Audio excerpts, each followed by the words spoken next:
Next, in touching upon some extremely critical success factors. We are trying to, to, uh, uh, to reduce the circular debt stock as much as possible. We're trying to bring payments in line. We're trying to look at the tariff in a way that our issues of capacity payment and some other issues are sorted. So briefly on the energy, now I'll go to the last part of my talk, which is how do we participate in the future? We have talked about the future, we have talked about where we are, how do we participate in the future? Now, I think all of us will have different recipes to solve our problems. But some of the issues that I highlighted, there are some, and there are a number of other issues that I've not even touched upon. So if we want to address all the issues, it is humanly not possible. Policymakers cannot address all the issues in one go. They have to begin somewhere.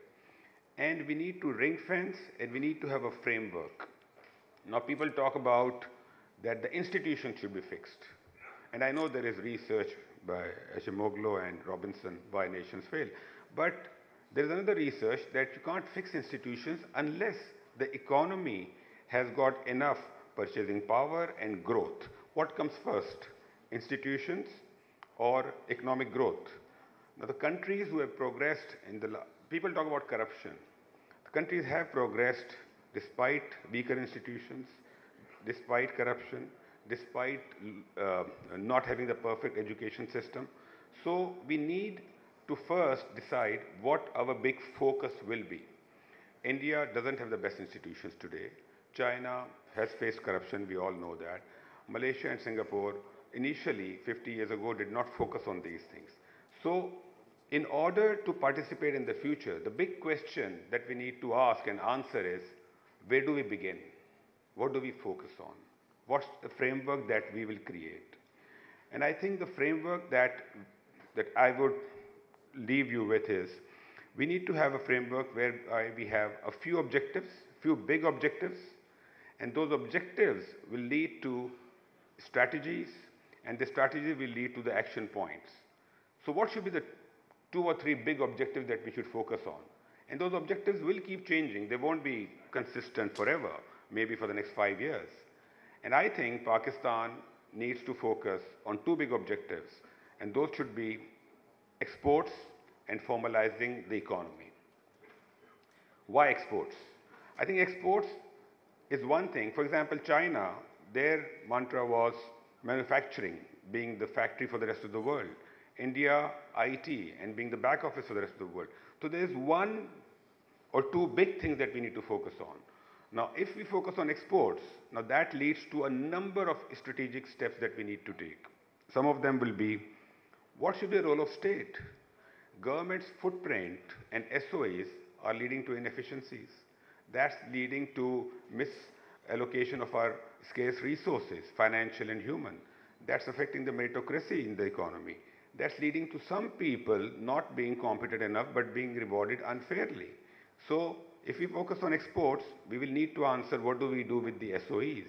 What should be the government's footprint in the business? We will need to talk about the currency. How do we manage our currency? What should be the exchange rate which makes our exports competitive? In order to have a stable currency, there will be a number of steps we'll need to think about. If we focus on exports, we'll have to talk about the interest rates. Businesses cannot be competitive with a very high interest rate. And we will need to focus on our fiscal deficit, on our borrowing. If we focus on exports, we will have to talk about the energy pricing. With a very high energy pricing, industries can't be competitive. We'll talk about agriculture yields that was touched upon today. We'll talk about population growth and female participation.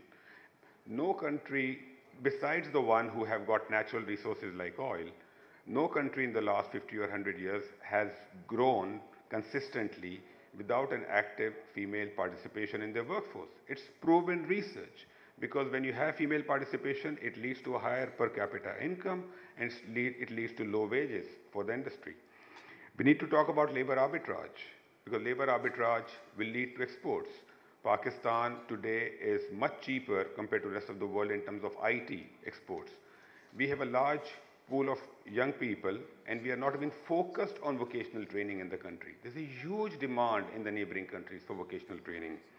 So the objective to to increase our exports will lead to a number of other strategies that we will have to think about, and that will solve a number of issues that we are facing today. The second big objective I think we should think about is formalizing the economy. Now we have, as I said, we have one of the lowest tax to GDP in the world. We have one of the highest currency in circulation. I mean, we are living in a world. I was in China last month, and I made payment of a dinner with a credit card. And there was some people, and they said, and there was like the facial expression changed, and I didn't know why it changed.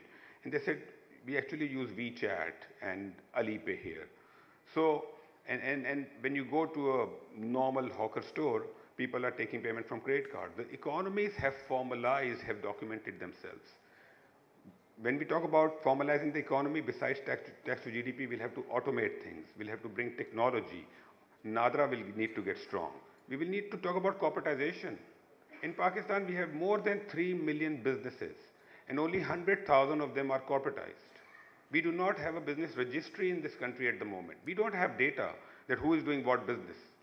Globally, even a newspaper stall gets some sort of a certification. Unless we the corporate sector in the country is not flourishing, because if you are a corporate, you pay higher tax compared to partnership or sole proprietorship. There is no regulator like SECP. There is no audit requirement. So we are actually discouraging corporatization. So when we focus on formalizing the economy, a number of our ills will automatically be answered. So what do we do to achieve these two big objectives? I think there are two things that we need to start with. Firstly, I think the planning function in our country is highly underrated. We do not focus on that. Traditionally, we have focused on financial planning and not economic planning. We need to spend more time, we need to give more focus to the planning function. Because unless we plan, how do we know what objectives do we want to focus on? How do we know what strategies to focus on to achieve those objectives, and what action points to focus on to implement those strategies? So the planning function, I think, needs a lot more focus in Pakistan compared to what we have done in the past. The energy sector I talked about, planning, policies, that was the missing link. Second thing that we should do, and I think these are two things we should start with: focus on planning. Secondly, we need to bring our academia, private sector and public sector closer to each other. They're not in sync. There is a disconnect here. The academia has a lot of information, knowledge, research. The private sector has a lot of practical knowledge, and the public sector is making policies. Unless we bring the three together, I don't think we'll be able to plan and come up with the right policies in the country. I believe Pakistan is at a crossroad. We have a huge potential that we can achieve, but for that, we will need to sit together, to think, to plan, and to strategize. And inshallah, with events like these, with conversations like these, and with these messages going to the public sector and to the policymakers, Pakistan will be a part of a happy and progressive future. Thank you very much.